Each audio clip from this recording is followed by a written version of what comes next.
Sayyidina Sahal bin Sa'ad radhiyallahu anhu berkata, Jibril alaihi salam telah datang berjumpa Nabi sallallahu alaihi wasallam lalu berkata, "Wahai Muhammad, hiduplah seberapa lama yang kamu suka.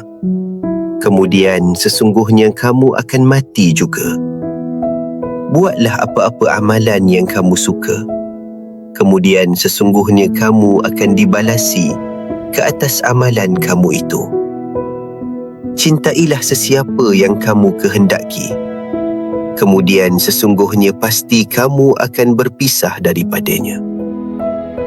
Ketahuilah bahawa sesungguhnya kemuliaan orang mukmin ialah dalam bersolat tahajud dan kehormatan serta ketinggiannya dalam sifat istighna'nya daripada manusia."